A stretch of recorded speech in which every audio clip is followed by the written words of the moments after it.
Imagine this. It's 2:17 in the morning. You're lying in bed, staring at the ceiling. Your body is exhausted. Your eyes burn from lack of sleep. But your mind, it's replaying that awkward conversation from 3 days ago. Did I say something stupid? Why did they look at me like that? What if they misunderstood me? Then suddenly, your brain jumps ahead. What if I never figure my life out? What if I make the wrong decision? What if everything falls apart? You know what I mean. One thought becomes 10. 10 become 100. And before you realize it, you're fighting battles that haven't even happened yet.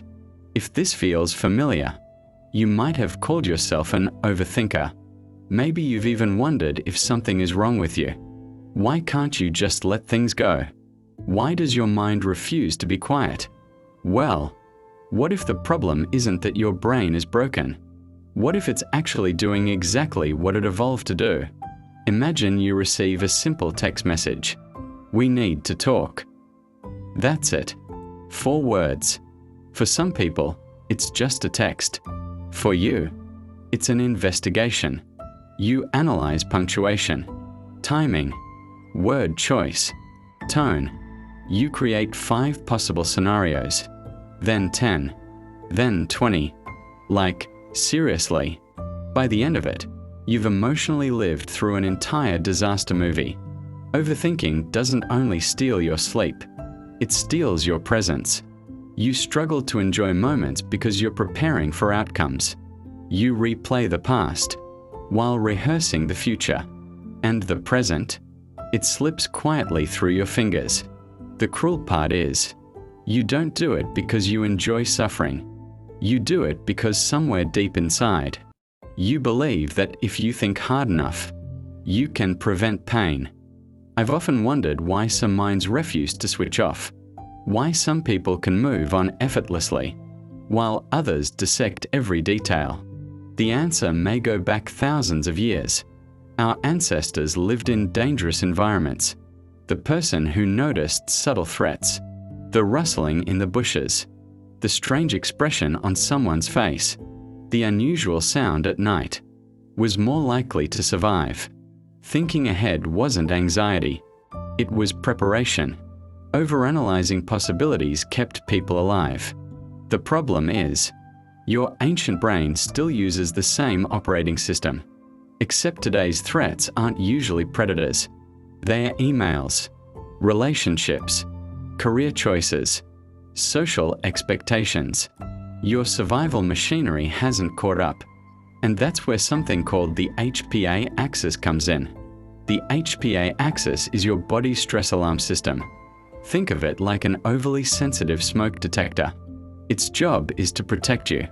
But sometimes, it reacts to burnt toast as if the whole house is on fire. A delayed reply feels dangerous. A mistake feels catastrophic.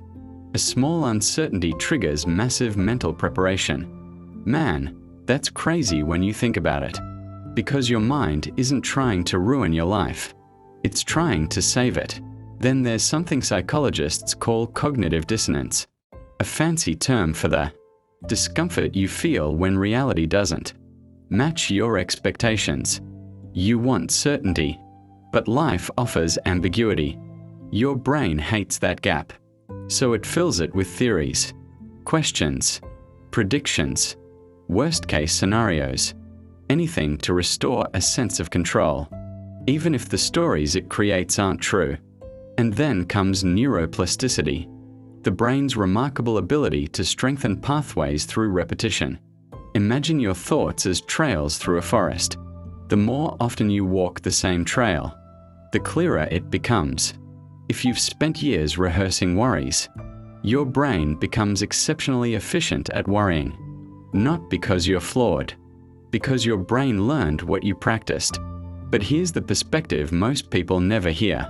The very trait that exhausts you may also be one of your greatest strengths. Overthinkers often notice details others miss. They anticipate consequences.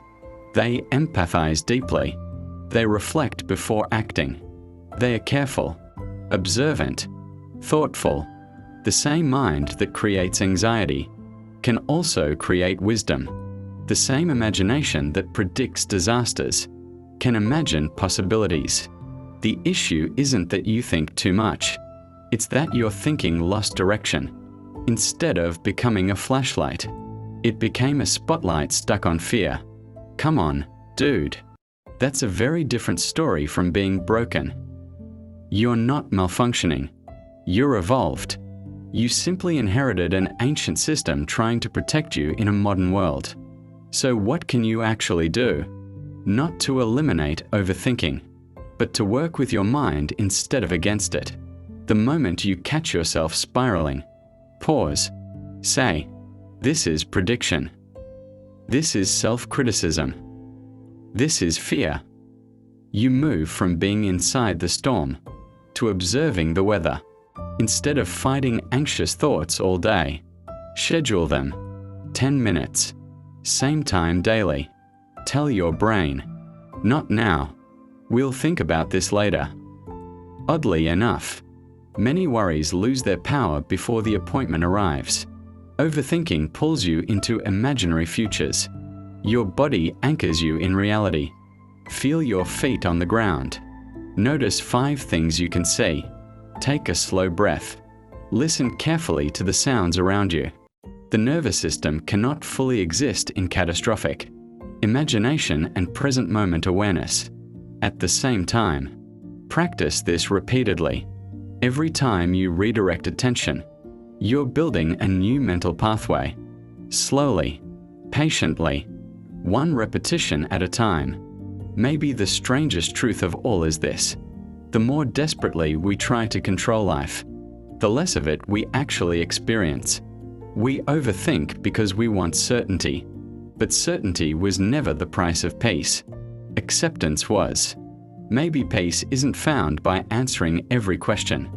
Maybe it's found by realizing you were never meant to.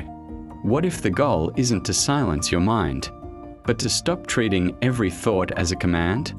What if wisdom isn't having fewer thoughts, but choosing which ones deserve your attention? Tonight, when your mind starts telling stories about tomorrow, pause for a moment.